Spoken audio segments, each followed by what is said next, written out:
ಮನೆಯಲ್ಲಿ ಹೆಂಗಸರು ಹೀಗಿದ್ದರೆ ಮನೆಯೇ ಸ್ವರ್ಗ. ಇವು ಹಿರಿಯರು ಹೇಳಿದ ಮಾತುಗಳು. ಈಗಿನ ಆಧುನಿಕ ಜೀವನ ಶೈಲಿ ಮತ್ತು ಕೂಡು ಕುಟುಂಬಗಳು ಇಲ್ಲವಾದ್ದರಿಂದ ಮನೆಯಲ್ಲಿ ಹಿರಿಯರು ಇರುವುದಿಲ್ಲ. ಹಾಗಾಗಿ ನಾವು ಹೇಗೆ ನಡೆದುಕೊಳ್ಳಬೇಕು, ಹೇಗೆ ನಡೆದುಕೊಳ್ಳಬಾರದು, ಏಕೆ ಮಾಡಬಾರದು ಎಂದು ಹೇಳುವವರು ಯಾರೂ ಇಲ್ಲದ ಕಾರಣ ಈಗ ಜನರಿಗೆ ಫೋನ್ನಿಂದಲೇ ಎಲ್ಲ ವಿಷಯಗಳು ತಿಳಿದುಕೊಳ್ಳಬಹುದು.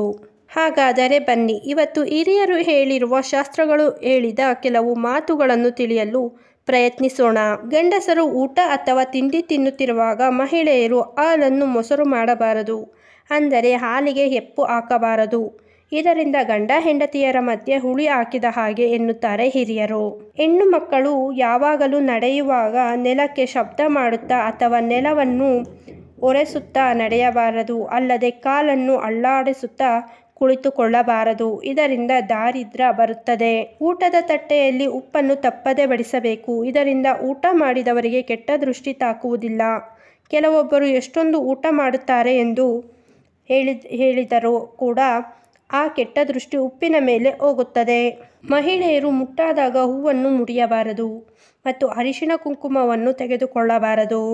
ಹೂವನ್ನು ಮತ್ತು ಅವಲಕ್ಕಿಯನ್ನು ಎಂದಿಗೂ ಬೇಡ ಎನ್ನಬಾರದು. ನಾಳೆ ತೆಗೆದುಕೊಳ್ಳುತ್ತೇನೆ ಅಥವಾ ನನ್ನ ಹತ್ತಿರ ಇದೆ ಎಂದು ಹೇಳಬೇಕು. ಮನೆಯಲ್ಲಿ ಯಾರಾದರೂ ಊಟ ಅಥವಾ ತಿಂಡಿ ಮಾಡಿದ ನಂತರ ಹಾಗೆ ಹೊರಗೆ ಹೋಗುವಂತಿದ್ದರೆ ಅವರು ಹೊರಗೆ ಹೊರಡುವ ಮೊದಲು ತಿಂಡಿಯ ಪ್ಲೇಟ್ ಅಥವಾ ಊಟದ ಎಲೆ ಅಥವಾ ಬಟ್ಟಲು ಅದೇ ಜಾಗದಲ್ಲಿ ಇರುವಾಗ ಅಲ್ಲಿಂದ ಹೊರಗೆ ಹೋಗಬಾರದು.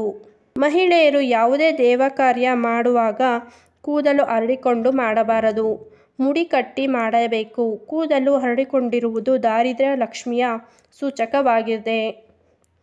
ಮಹಿಳೆಯರು ಎಂದೂ ಎರಡು ಕೈಗಳಿಂದ ತಲೆಯನ್ನು ಕೆರೆಯಬಾರದು. ಹೀಗೆ ಮಾಡಿದಲ್ಲಿ ಶನಿಯು ಆ ಜಾಗಕ್ಕೆ ಪ್ರವೇಶ ಮಾಡುತ್ತಾನೆ. ಇದರಿಂದ ಮಹಿಳೆಯರಿಗೆ ತೊಂದರೆಯಾಗುತ್ತದೆ. ಮಹಿಳೆಯರ ಬೈತಲೆಯಲ್ಲಿ ಲಕ್ಷ್ಮಿಯು ನೆಲೆಸಿರುತ್ತಾಳೆ. ಆದ್ದರಿಂದ ಕುಂಕುಮ ಇರದೆ ಮಹಿಳೆಯರು ಇರಬಾರದು. ಮನೆಗೆ ಬಂದ ಮುತ್ತೈದೆಯರಿಗೆ ಅರಿಶಿಣ ಕುಂಕುಮ ಕೊಟ್ಟು ಕಳುಹಿಸಿ. ನಾವು ಏನನ್ನು ಕೊಡುತ್ತೇವೆಯೋ ಅದೇ ನಮಗೆ ಸಿಗುವುದು. ಅದಕ್ಕೆ ಹಿರಿಯರು ಹೇಳಿರುವುದು ಕೊಟ್ಟಿದ್ದು ತನಗೆ, ಬಚ್ಚಿಟ್ಟಿದ್ದು ಪರರಿಗೆ ಎಂದು. ಕೈಯಲ್ಲಿ ಯಾವಾಗಲೂ ಕಪ್ಪು ಮತ್ತು ಪಲ್ಯವನ್ನು ಬಡಿಸಲೇಬಾರದು. ಬಡಿಸುವಾಗ ಯಾವುದೇ ಪದಾರ್ಥವನ್ನು ಕೈಯಿಂದ ಬಡಿಸದಿದ್ದರೆ ಒಳ್ಳೆಯದು.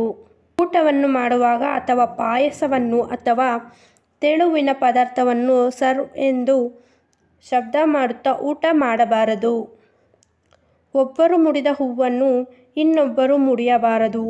ಅವರ ಪಾಪಕರ್ಮಗಳು ಮತ್ತೊಬ್ಬರಿಗೆ ಬರುವುದು. ಹೆಣ್ಣು ಯಾವುದೇ ಕಾರಣಕ್ಕೂ ಮನೆಯಲ್ಲಿ ಕಣ್ಣೀರು ಹಾಕಬಾರದು. ಯಾರ ಮನೆಯಲ್ಲಿ ಹೆಣ್ಣು ಸದಾ ಸಂತೋಷದಿಂದ ಇರುತ್ತಾಳೋ ಆ ಮನೆಯಲ್ಲಿ ಲಕ್ಷ್ಮಿ ಸದಾ ನೆಲೆಸಿರುತ್ತಾಳೆ. ಮನೆಯಲ್ಲಿ ಸಮೃದ್ಧಿ ಮನೆ ಮಾಡಿರುತ್ತದೆ. ಮಹಿಳೆಯರು ಸಂಜೆಯ ಸಮಯದಲ್ಲಿ ಹಬ್ಬ ಹರಿದಿನಗಳಲ್ಲಿ ಎಂದಿಗೂ ಕಣ್ಣಲ್ಲಿ ನೀರು ಹಾಕಬೇಡಿ. ಇದರಿಂದ ಮನೆಗೆ ಒಳ್ಳೆಯದಾಗುವುದಿಲ್ಲ. ಹೆಂಗಸರು ಮನೆಯಲ್ಲಿ ಏನೇ ಇಲ್ಲದಿದ್ದರೂ ಇಲ್ಲ ಅಥವಾ ಖಾಲಿಯಾಗಿದೆ ಎನ್ನಬಾರದು. ಸ್ವಲ್ಪ ಇದೆ ತೆಗೆದುಕೊಂಡು ಬನ್ನಿ ಎನ್ನಬೇಕು. ಅಶ್ವಿನಿ ದೇವತೆಗಳು ಅಸ್ತು ಎನ್ನುತ್ತಿರುತ್ತಾರೆ. ಆದ್ದರಿಂದ ಯಾವಾಗಲೂ ಒಳ್ಳೆಯದನ್ನೇ ಮಾತನಾಡಬೇಕು. ಮಹಿಳೆಯರು ಕಾಲಿನ ಮೇಲೆ ಕಾಲು ಹಾಕಿ ಕುಳಿತುಕೊಳ್ಳಬಾರದು. ಇದರಿಂದ ಗರ್ಭಕೋಶದ ಸಮಸ್ಯೆ ಉಂಟಾಗಬಹುದು.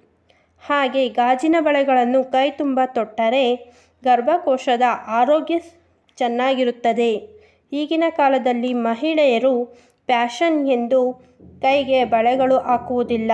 ಇದರಿಂದ ಮುಂದೆ ಗರ್ಭಕೋಶಕ್ಕೆ ತೊಂದರೆಯಾಗಿ ಬಂಜೆತನ ಬರುವ ಸಾಧ್ಯತೆ ಹೆಚ್ಚು. ಸ್ನೇಹಿತರೆ, ಇಂದಿನ ಈ ಮಾಹಿತಿ ನಿಮಗೆ ಇಷ್ಟವಾಗಿದ್ದರೆ ದಯವಿಟ್ಟು ಒಂದು ಲೈಕ್ ಮಾಡಿ.